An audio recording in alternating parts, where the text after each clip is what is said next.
Assalamualaikum warahmatullahi wabarakatuh. Halo semuanya, selamat malam. Kami dari kelompok mata kuliah digital forensik ingin membagikan presentasi tugas besar kami dengan judul Analisis Forensik pada Kasus UU ITE Jaring SID. Ya, sebelumnya perkenalkan dulu ya, perkenalan nama dulu dari Mas Rian, silakan. Nama saya Rian dari Teknik Sipil. Nama saya Randy Yudiansa dari Teknik Sipil. Dan nama saya Bintang Putra Alpatulisi dan dari Teknik Sipil juga. Ya, yang pertama langsung aja masuk ke abstrak. Pada saat ini, penggunaan media sosial dari waktu ke waktu mengalami perkembangan yang pesat. Salah satunya, media sosial Instagram.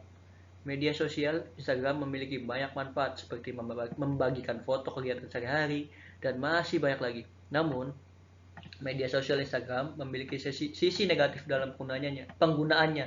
Salah satunya maraknya hujatan dan pencemaran nama baik. Pencemaran nama baik adalah tindakan kejahatan yang melanggar aturan dan norma yang ada di masyarakat.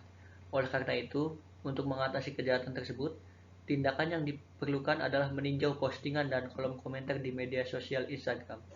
Pada penelitian ini dilakukan analisis forensik digital terhadap media sosial Instagram pada smartphone terkait tindakan dan pencemaran nama baik dengan menggunakan metode National Institute of Justice atau NIJ.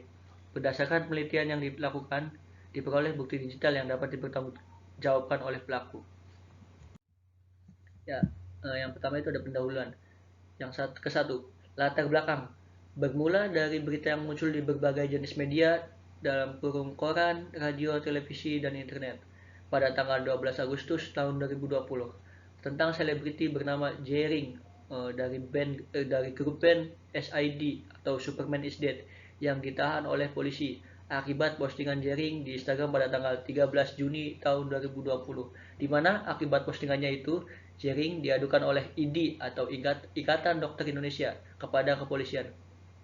Postingan Jering tidak menunjukkan fakta yang tepat tentang ID, di mana Jering menyebut ID dan juga rumah sakit di Indonesia adalah kacunya WHO atau World Health Organization. Yang kedua itu rumusan masalah. Rumusan masalah pada penelitian yang dilakukan adalah bagaimana hasil akhir dari akuisisi yang dilakukan menggunakan analisa forensik pada media sosial Instagram sebagai bukti digital untuk kasus UU Jering. Yang ketiga ada tinjauan pustaka.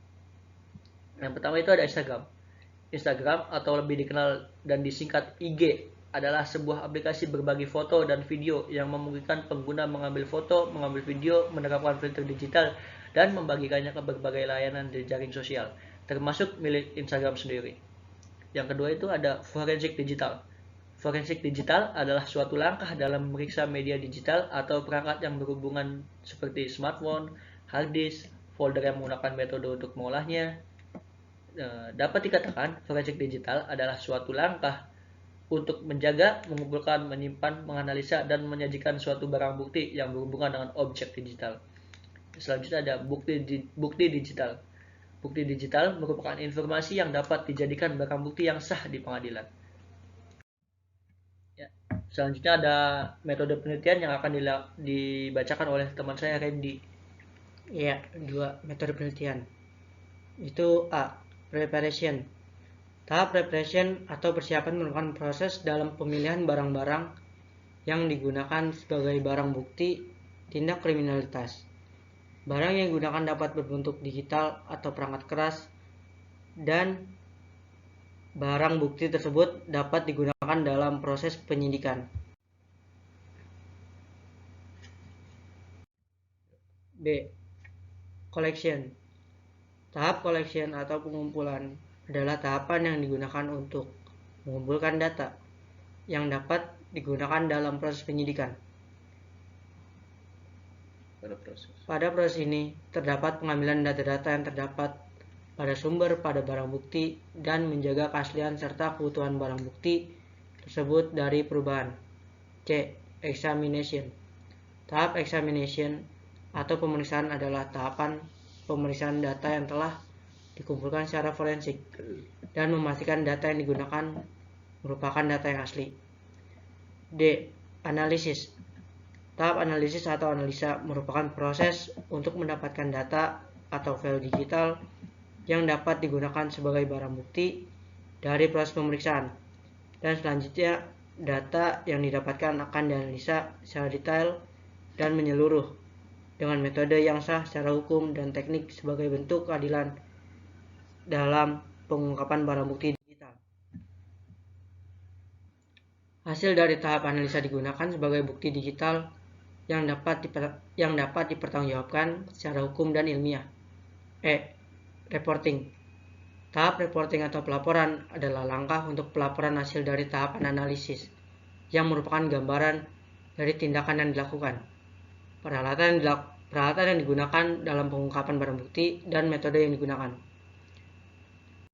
Selanjutnya disampaikan oleh Rian. Terima kasih Mas Randy atas pembahasan sebelumnya. Yang ketiga ada hasil dan pembahasan. Pertama, preparation.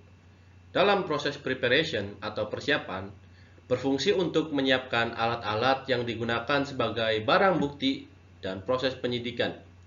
Menyiapkan peralatan yang dibutuhkan seperti peralatan tulis, USB, dan lain-lain. Kedua ada collection. Dalam proses ini, melakukan pengambilan screenshot postingan yang mencemarkan nama baik ID dengan mengatakan ID Kacung WHO yang ada di Instagram milik Jerinx. Yang ketiga ada examination. Pihak kepolisian pun melakukan pemanggilan terhadap Jerinx, tapi ia sempat mangkir pada panggilan pertama. Penggebuk drum Superman is Dead itu baru memenuhi panggilan kedua Direktorat Reserse Kriminal Khusus Polda Bali pada Kamis, tanggal 6 bulan 8 2020, sekitar pukul setengah 11 waktu Indonesia bagian WITA. Tengah. Yang keempat ada analisis.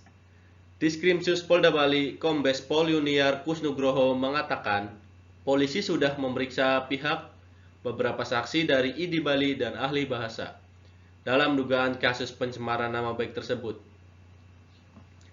Jadi sudah ditindaklanjuti oleh Polda dan diberi surat panggilan. Sementara dijadikan saksi dulu. Mestinya kemarin dia hadir, tapi yang bersangkutan tidak hadir sehingga dia dilayangkan lagi surat panggilan kedua. Yang kelima, ada reporting. Metode yang diterapkan dalam penyelidikan ini menggunakan metode NIJ atau National Institute of Justice yang memiliki 5 tahapan dasar, yaitu persiapan alat yang digunakan meliputi alat tulis, USB, dan lain-lain. Pengumpulan barang bukti yaitu screenshot postingan Instagram milik Jerinx. Kemudian data tersebut akan dilakukan analisis yang lebih mendalam terhadap kasus Jerinx ini. Dari hasil investigasi tersebut, penyidik melakukan penyidikan mulai dari ID Bali melaporkan Jerinx ke Polda Bali dengan tuduhan pencemaran nama baik lantaran Jerinx menyebut ID Ikatan Dokter Indonesia sebagai Kacung WHO dan menemukan bukti adanya tindak pencemaran nama baik. Yang terakhir ada kesimpulan. Di sini kami dapat menyimpulkan bahwa digital forensik terkait UIT Jerinx SID ini memakai metode NIJ atau National Institute of Justice dengan tahapan dari preparation, collection, examination, analysis, dan terakhir reporting. Dan tujuan dari penelitian ini adalah untuk membantu penyidik menyelesaikan masalah.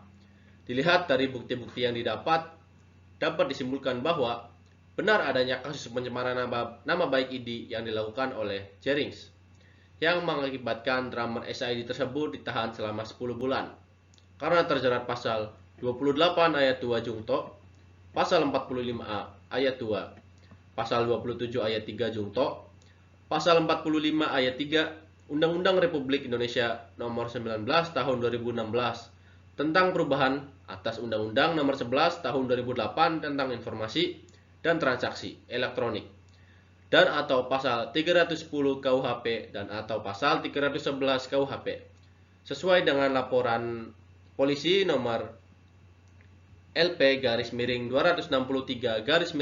2020 Bali SPKT tanggal 16 Juni 2020 Selanjutnya, hasil analisis tersebut dapat digunakan sebagai barang bukti digital dan dapat dipertanggungjawabkan oleh pelaku.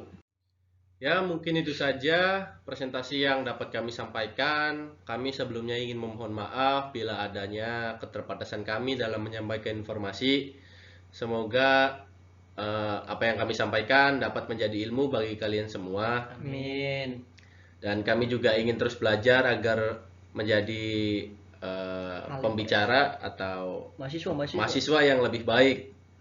Terima kasih sebelumnya. Wassalamualaikum warahmatullahi wabarakatuh.